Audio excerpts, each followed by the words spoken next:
There's no place like the Cube. I think the way people read my biography now, it appears that life has been a crystal stair. Everything has been moving up and to the right. Mm-hmm. And as we all know, that is not real life.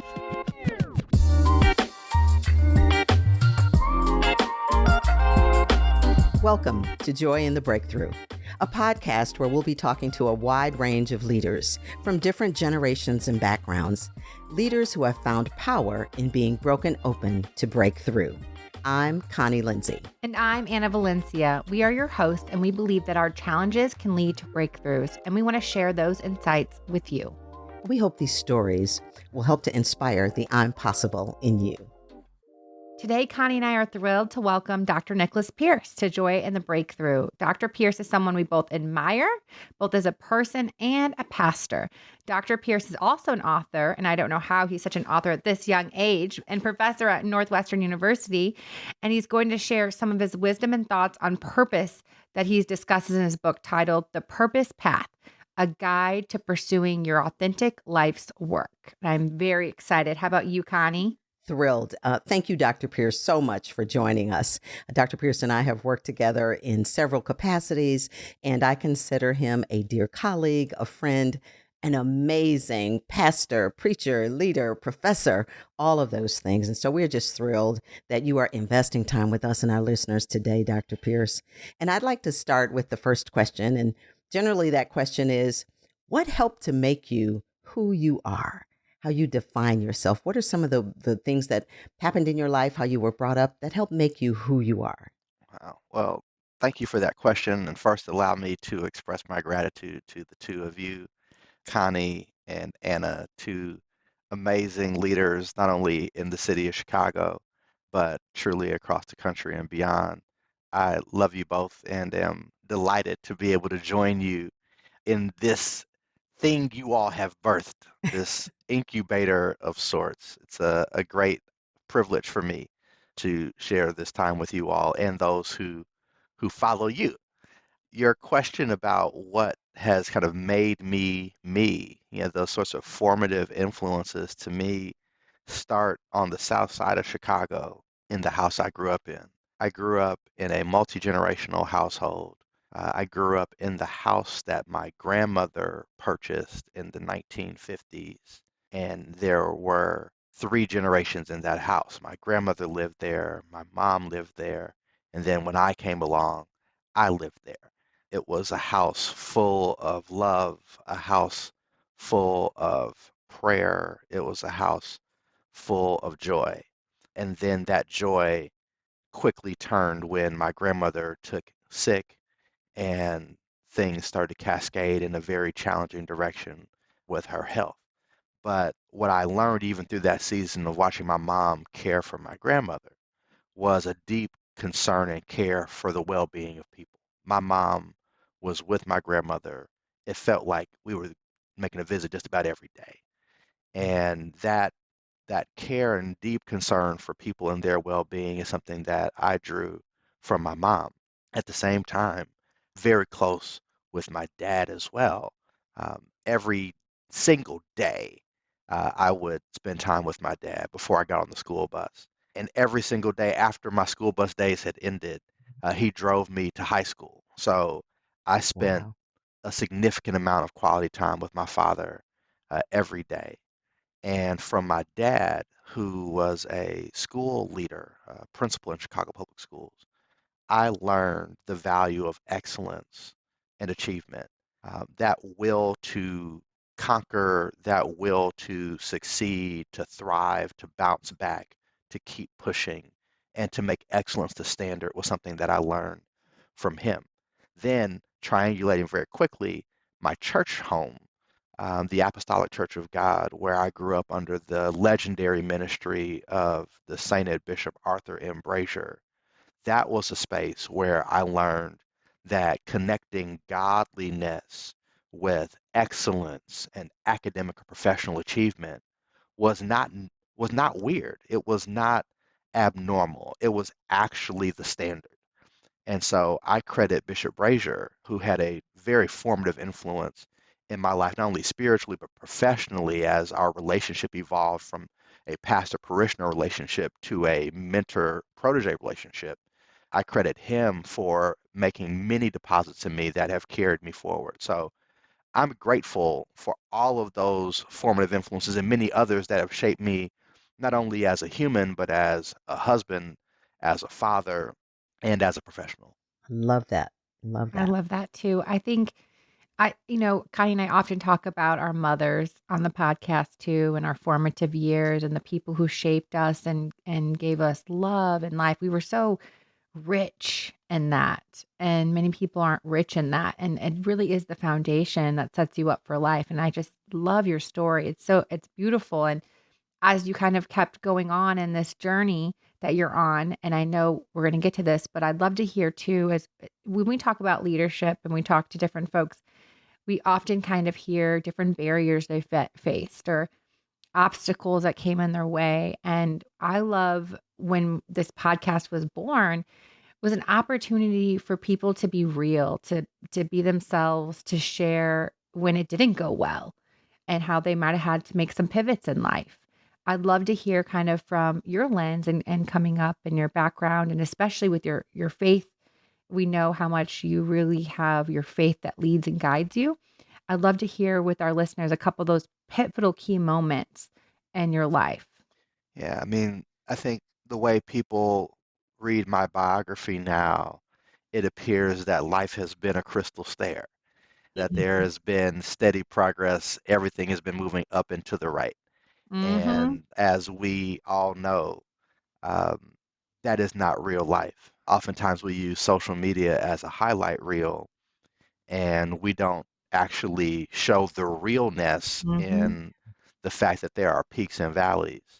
Life is not just one long ascent and you just keep on going till you No. reach the top. I've been Yeah. saying Amen life to be that. lifin', life be lifin', and it's Yeah, real. Facts. absolutely. Exactly. Facts. Exactly. Absolutely. I mean, you know this, Anna, from your career in politics, right? Oh, There are Lord, yes. victories, there are defeats. Connie, in corporate, I mean, we've all experienced it. I've experienced Hmm. it in the academy. Yes. There are moments when you feel that if this project doesn't turn out right, that it's the end of the world, Yes. right? And then you recognize you live after the paper is rejected. Yes. When students evaluate you in a way that may not be the way you think they should, you recognize that the next academic year is just around the corner. In ministry, when you walk in spaces where you may face challenge or opposition, not from people who are outside of the faith community, but within the faith community where it hurts and Mhm. you start questioning all sorts of things, you recognize that the sun will rise again, That right? joy And comes in so the morning. that's in the book I've read, Ah, That that yes. I think weeping we all endures know for a night, for a night but joy comes in the comes morning. in the And Yes. morning. were I to preach for a I moment, was, I I would was just only suggest that joy coming in the morning does not suggest joy comes when it's light outside. come It Mhm. can on. be dark and still be morning. And so I Hmm. think recognizing how to walk through dark seasons and recognize that God is not absent, but in fact, God is quite present in dark seasons. And it's often in those dark places that God does his best work. Amen.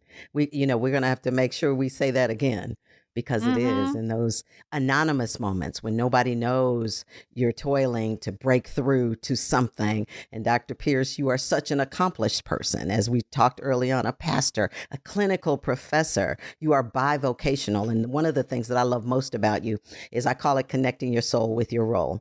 You do very technical work when you need to, but you also bring the humanity to it. And in having all of those accomplishments and doing that. And of course, we're going to talk a little bit about your book, The Purpose Path. Was there ever a time when you felt that you were not in alignment? Either that you were not in alignment with what Nicholas, the human, wanted to do, what you felt God was calling you to do, and what you were actually doing. Was there ever a time like that? And if so, how did you navigate through that? So, Connie, you've been with me on this journey of purpose for quite some time, and we've talked about these topics at length. Connie, you were the one who sat with me and was a conversation partner during the launch of my book back in 2019. All right, so we Yes. we have had the purpose conversation many times in many different Hmm. ways. I Hmm. think in my own life, there were seasons where I awakened to the need to reactivate purpose. Purpose has always been very important to me, but in sophomore year of college, when I was studying chemical engineering at MIT, I discovered one day in a lab experiment that I really didn't care about these zebrafish and chemical and biological systems. I just really Okay. didn't care. And I had a choice at that point to either continue on the path of least resistance Hmm. or to make a purposeful choice to align on my purpose path. And so while I had scholarship money attached to being a chemical engineer, I needed to finish that degree. And I enjoyed the learning. But I also, at the same time, went down to our business school at MIT, the Sloan School, did some work with the professor there, did some work at Harvard Divinity School while I was there so that my time could be more purposeful. Fast forward into my PhD time at Northwestern, the path of least resistance is to go down the tenure track upon graduation. That Yes. is the most well-worn, perhaps even most prestigious path. You noted a moment ago that I'm a clinical professor, Yes. and without getting into the academic deep weeds, among other things, that means that I chose to not go on the Mhm. tenure eligible pathway because I knew that in addition to teaching in the business school and making impact in the marketplace as a thought leader and an executive advisor, I knew that a large part of my life's work was wrapped up in pastoral ministry. And I knew Mm. that being on the tenure track would not afford me the opportunity to really do that Mhm. freely. And so one of my Mhm. mentors, the late professor Kathy Phillips, stood in my life at that critical moment where I was almost tempted, not almost tempted, I was tempted to abandon purpose for the path of least resistance. But she saw me preach on television and she said, Nicholas, you are a brilliant scholar, you're a great writer, you're a great teacher, but you're also a great minister. And we need you to be both. And so, in a Mm. season where I was Yes. struggling and wrestling with whether to hide Mhm. part of who I was and cover that, and perhaps go down a path of greater prestige but less purpose, she stood there in the gap and helped me to really double down on purpose. There are these moments where I've been tempted to go off, and the Hmm. Lord will set up something in my spirit or put a person in my path to Mhm. remind me, here's where I need you to be. And it may be a Mhm. path that has not been paved, but it's still the Yes. one that I have set before you. And this is why I agree with the psalmist who said, the steps of a good person are ordered by Ordered. the Lord. Can I tell you something first? Go ahead. I call those catalyst people when Yeah. God puts the right person in your life at that time. Connie, I want to give her all the love on this pod because you were talking about how she sat with you in purpose and writing your book, and you've had lots of conversations. And now we're putting these conversations for everyone to hear live.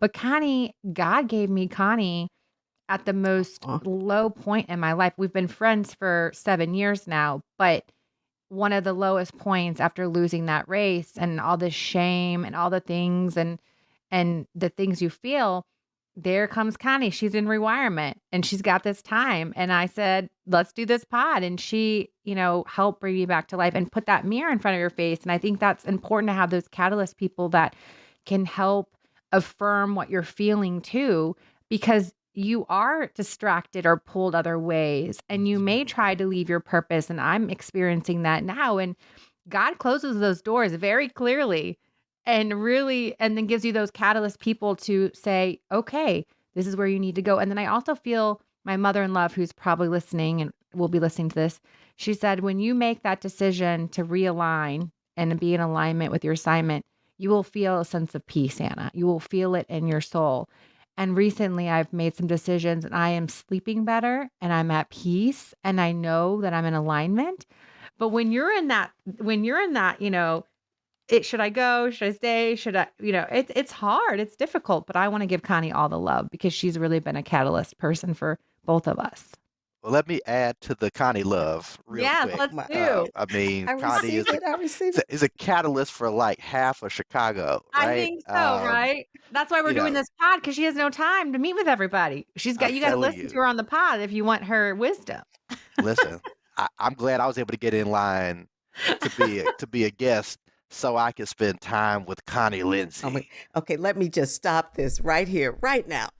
Thank you both. I love you both, and I am honored that God put me in a place and a time where I can use wisdom. You both have heard me say I consider myself now a modern elder, and that is a person who is as wise as she is curious. So I am still learning.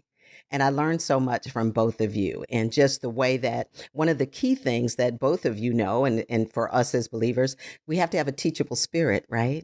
And so it is so important that when people have poured into us or the lessons we've learned, and you both embody that fully, that you have a teachable spirit and you are also blessed with the gift of discernment. You know what to keep, what to throw away, and what to act on, because not everybody is giving you good information or good advice. Some people just have an opinion. And so that is the blessing in my life for both of you. And you both challenge me as well. So that's the other part of it. I learn from you. I'm challenged. Anna always teases me because I'm an introvert. And we know introversion isn't about how much you talk. It's your preference and how you get energy. And Dr. Pearce, Anna V, you'll be happy to know, is one of the people who continues to say, when are we going to get the book? So, he's an accountability partner. Oh yeah, It's he's in that coming. camp too. The Who book's knows? coming. We're talking about, yeah, Nicholas is that person who's the mirror, right? Because I've got Good. Purpose Path right here with me to see that. But he is a wonderful teacher. And I just want to say you both have incredibly teachable spirits, and that is a blessing to everyone who knows you. It's really just a gift. Dr. Pierce, I do want to hold up the book because Yes, let's talk it about the is book. amazing. And one of the things I wanted to ask you first is define purpose for us. We hear that Yes. a lot, right? There's the purpose driven life. People have talked about define purpose for us as you see it in guiding you and how you can help inform our listeners. How do I find my purpose? What is purpose? I simply define purpose as your reason for being or your why. Mm, Everything has a purpose. Every company has a purpose. Every individual has a purpose. The reason why you exist. Not what you do, but why it mm, matters. mhm, And for a lot of us, we are not ever encouraged to orient our lives around purpose. A lot of people talk about passion and pursuing passion projects, and I am not anti-passion, but I do recognize that passion tends to be about what jazzes you, and some mhm, people change their passions like they change their socks. I am all That's in my favor of daughter. passion, right? You know this life with these little people. And the reality is, if we orient our lives around passion, then our own happiness becomes the goal. mm, And again, I'm not the happiness police. I'm all in favor of people living happily, but I think happiness is not the goal of a life well lived. I think happiness is a byproduct of a life well lived. Purpose has to point us toward making a contribution toward human flourishing at whatever level. Some of us will not have the platform of a Connie Lindsey or an Anna Valencia, right? But can we make a difference at the level we are? Can we make sure that, as you say, Connie, we're connecting our soul with our role as best we can? Doesn't mean that we have to have our quote unquote dream job, right? Some of my forebears did not have the luxury of deciding what they wanted to be when they grew up. So this is not to suggest that there is some inherent virtue in having job choice, but there is something to be said for recognizing that all worth has value. I mean, all work has value. There is dignity in doing it, but the purpose equation is not just how valuable, quote unquote, in dollars and cents your work is, but more around why you're doing it. Do you see the value that it is creating for others? And is it your work to do? A lot of us are out here doing good work that's not ours to do. And so this is why I talk a lot about the concept of vocation, right? Getting away from vocation as a euphemism for blue collar trades, which again, blue collar work is more than fine. And there are a lot of blue collar workers who are out earning the white collar folks, quite as it's kept. All I'm saying is vocation is not blue collar work. Neither is Mhm. vocation explicitly religious work. A vocation is about calling. That's what it means in the Latin. To have been Yeah. called means that you have to have heard, right? And so, as Parker Yes. Palmer would say, listening for the voice of vocation can Mm. then help you develop what I like to call vocational courage. This Oh, love idea of that. not only having clarity about what your life's work is, but having the commitment to make the tough decisions to align and connect, as Connie says, your soul with your role. And that is hard. A lot of people are out here praying, God, give me clarity. I don't know what my purpose is. And for some, that may be the case. But for many of us, the reality is we know exactly what our purposes are, and we are Mm, blaming God for mm, our lack of courage. Once you acknowledge that you have clarity, you can no longer blame God or your mama or your auntie or your mentor or your coach. You now have to own that it is now on you. And so I think a lot of people claim they don't have clarity, but really, a lot of us don't need more clarity. We need more courage. And that is I where love that. that comes to life. I love that, Anna. Vocational courage, so important. And you're Yeah. right, Dr. Pierce. Sometimes, people pray for things from God, but it really becomes worrying on their knees. I always say that to people. Don't worry on your knees. If you are praying, give it all to God and let it go. And that vocational courage is just so important for all of us. Anna V, you were going to say. No, I was just going to say, I love when you were saying, I was thinking the word courage in my head. And I Mhm. think that's really what kind of is lacking as people are trying to find their way. Even in myself, I see it in myself as the courage, the confidence, the worth. We had a whole conversation about feeling worthy enough for your calling as well. Am I worthy enough to be out Mm, here? Because there's so many things that are these external barriers that come at you. It's the people in your circle, and I liked what you said. It's not the people in the external part of your circle, right?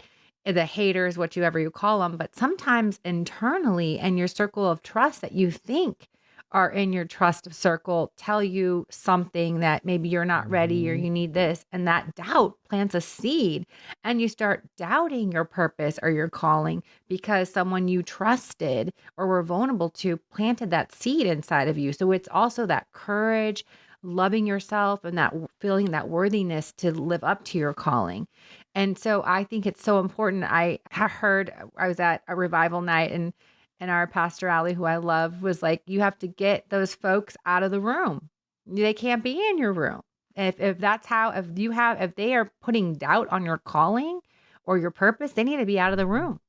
And so mhm, it really the last 2 years I really am cognizant of like editing about who am I listening to? Who do I put that stake into their word into me? And are they speaking a word into my life? Are they trying to take something out of my life? And anyone who's not speaking into my life, I don't have time or energy for you any longer. I love you from afar and we can see each other and wave and be kind, but are you going to be at my kitchen table for my birthday or having coffee with kind? No, you will not be because you just got to be honest about it. And God's call for your life was not a conference call. amen. I It, it, love it, that. it Exactly. comes to you, and you Hmm. have to discern how to move forward. Sometimes you have to keep your own counsel. I do believe the proverb that there is safety in the multitude of counselors, but there is a Love that. time when sometimes you have to shut the door and let Mhm. God work in you and on you to prepare you for what He has for you to do. Well, thank you for speaking into me that. I love that. I receive that. I And you receive that. talk, Dr. Pierce, in the book about discovering your true identity. And that's what we're talking about. It isn't, I often say when people say, who are you?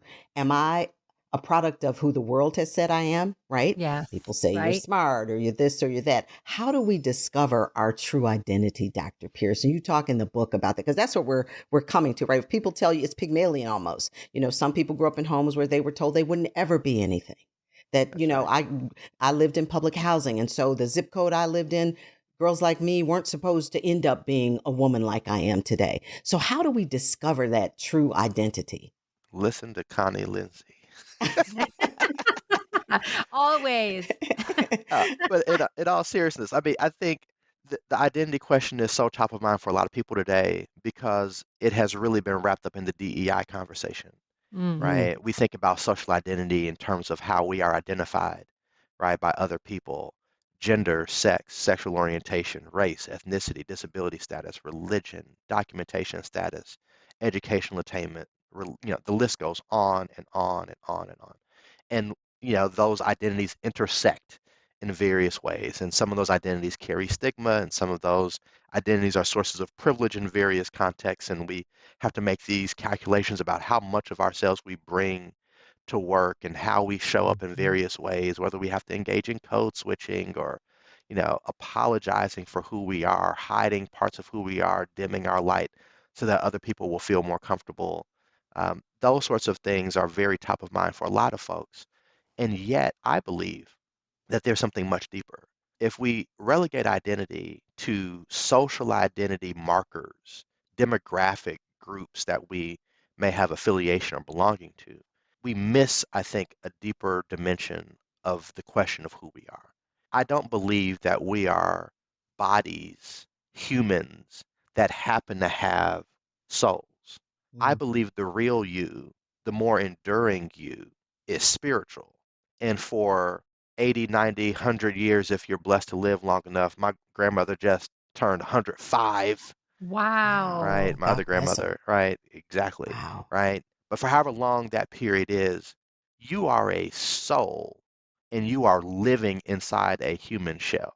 And if Mm. you flip the frame from I'm just me, but I have a spiritual side, to I am spirit and I'm wrapped in this flesh for a period, it fundamentally changes your Wow. orientation. And so I think Yeah. more about who am I as defined by the one who created me, right? Because every created thing has purpose in the mind of its creator. And so if I believe from a spiritual perspective that I am created by God, then who I am is Mm. already defined by God. I'm loved, I'm accepted, right? I mean, the list goes on and on Yeah. about who I am. And it doesn't mean that I'm not black and I'm not educated and I'm not, like, it doesn't mean that it has to be at the expense. It's not an either or, it is a Mhm. both and how those things come together, I think, is a critical part of discovering who we really are. I absolutely love that. And I hope our listeners will hold on to that, who you are.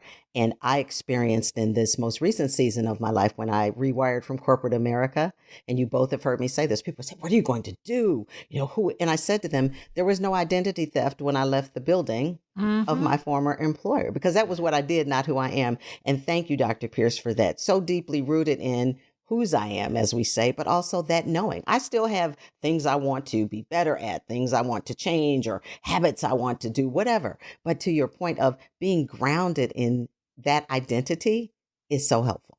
It That's a just word for all helps. of us, Connie. What you Thank just said you. is a word for all of us. I mean, and I talk about this a little bit in my TED talk about the concept of career enmeshment.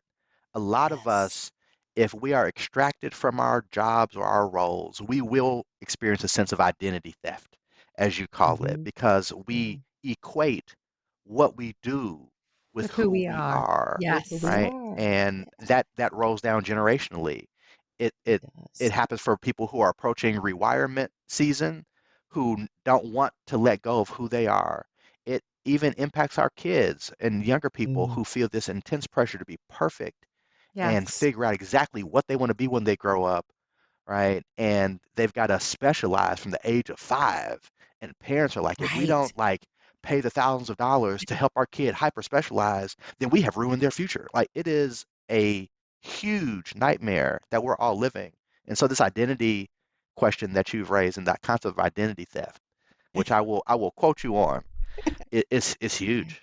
And Dr. Pierce, I love and accept myself. And like I said, there's still lots of things I want to work on, but I also can love you because I do believe that you are created in God's image. And so that love that I feel for God's creation, for, his people allows me then to be comfortable because, confidence versus arrogance, because as I say, arrogance is ignorance matured, right, Dr. Pierce? So we want to make sure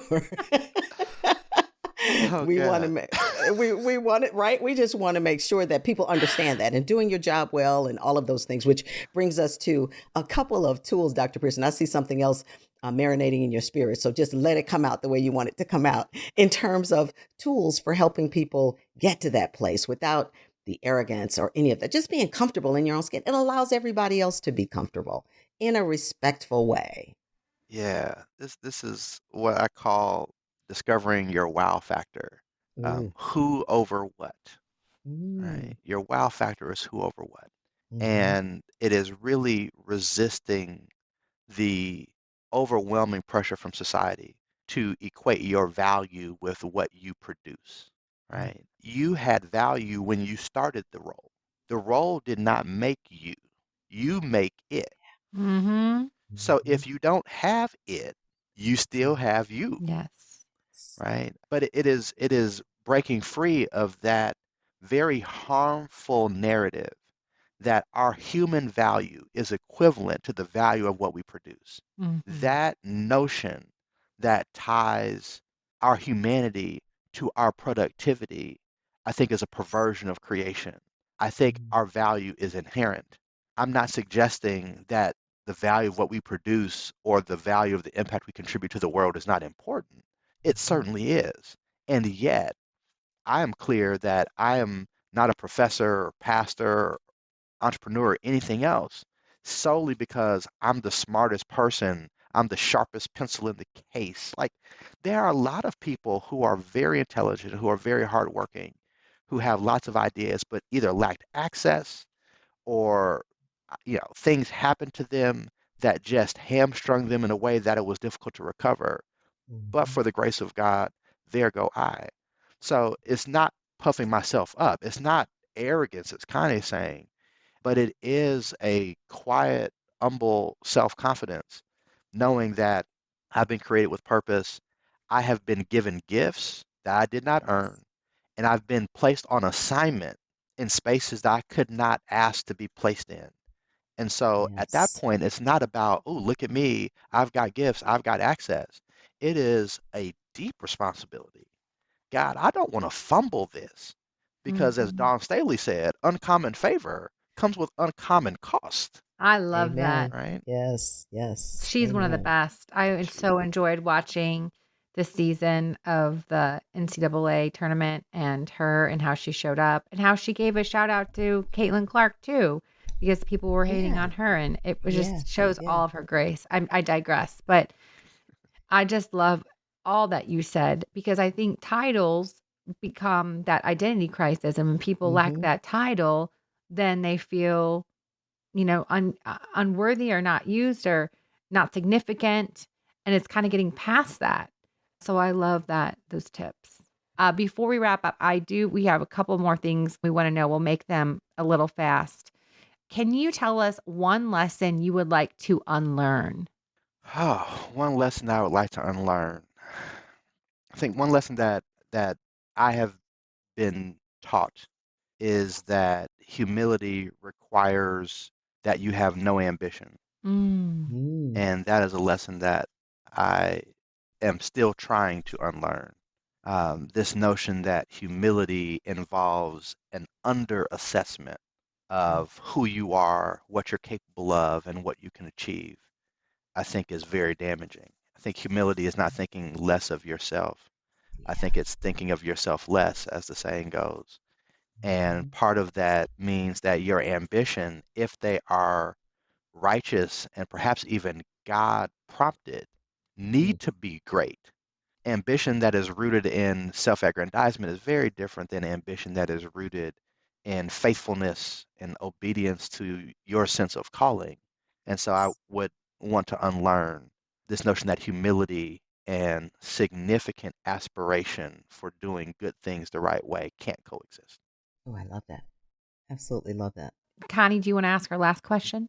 How do you define joy, Dr. Pierce? We are joy in the breakthrough. How do you define joy? I define joy as that great engine in the soul that is not dependent upon circumstance to keep you and your head above water. I think joy is that gift of God that you receive knowing who you are, whose you are, and gives you the courage to face every day with a smile on your face, tears in your eyes, but a smile on your face. I think joy is the gift that keeps on giving. Mhm. I love that. Amen. Amen. That could be my favorite one, Connie. Could be. Anna, That we also want to thank Dr. Pearce because you do know, we both do, that he is the first male that we've interviewed I on know. our podcast. I was going to say that. I was like, Yeah. should I make that acknowledgement? But yes, you Yes, are. yes, After you are. season 3, we finally let someone else come on that's not a woman on this show. I'm And I'm the diversity hire. And we did No, really you are well. who you are, regardless of identity. We Yes, just yes. love your soul. So We do. Oh, I love y'all too. As a high honor. yes, we're Well, so we're excited. You grateful have you did it, graced yeah. us with such wisdom and peace, and I am so excited to see where God takes you, because I know it's only Mhm. going to be bigger for your plan that you can't even imagine right now. So I'm super excited. We're gonna wrap up with Connie's "Say Less" because she always blows us away.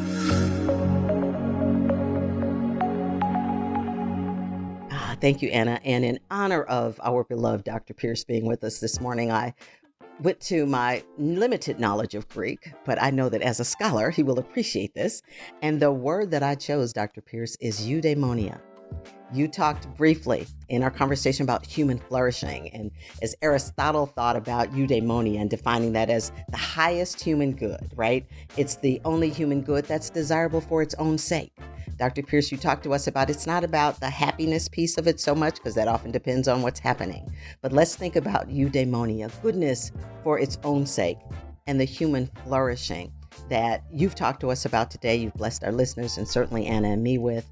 And so let us think about that goodness for goodness sake, that kind of human flourishing that we can be to ourselves and to one another. That's our word for today.